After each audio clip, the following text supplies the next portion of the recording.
Welcome to this nextflu tutorial. The central element of nextflu is a richly annotated and interactive phylogenetic tree of HA sequences. Placing the mouse over a tip in the tree will show details of the corresponding virus strain. Recent vaccine strains are indicated by a cross. Placing the mouse over a branch in the tree highlights the mutations that map to this branch, and clicking onto the branch zooms into the corresponding clade, while repeatedly clicking onto the branch increases the zoom level. To get back to the original tree layout, press Reset Layout. On the left, you'll find the date slider, which indicates the time interval, and only viruses within that interval are shown on the tree. This interval can be grabbed with a mouse and moved along the time axis while the tree continuously updates.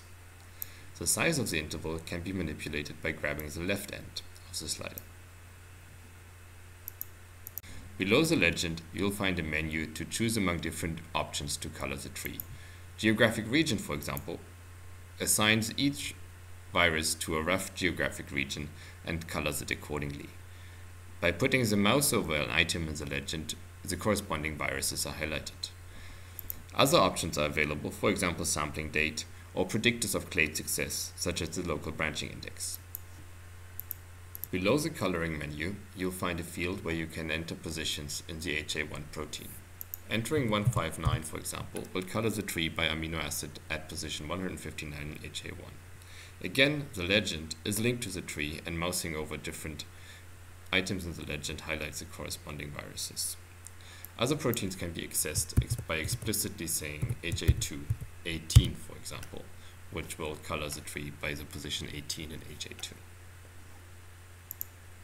The field below allows the restriction of the tree display to viruses from specific geographic regions, say North America.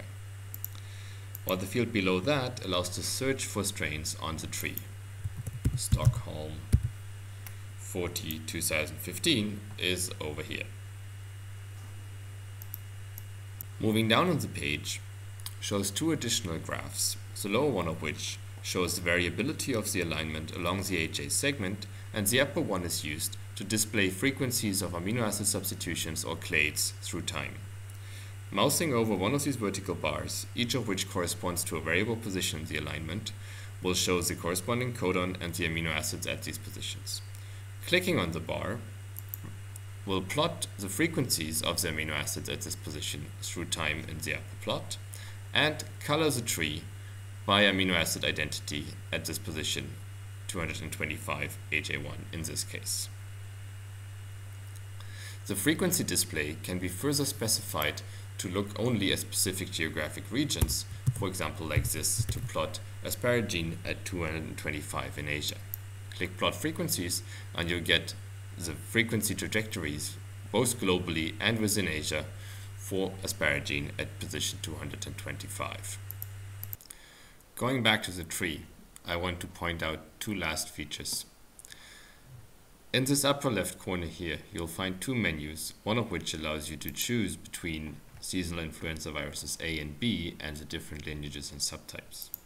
The other allows you to choose different time intervals of viruses to be included into the tree. For example, 12 years of H3N2 will show you a more sort of coarse-grained bird's eye view of human influenza virus evolution. So we hope nextflu is useful for tracking recent influenza virus evolution and would welcome any feedback and comments on the page. Thank you very much.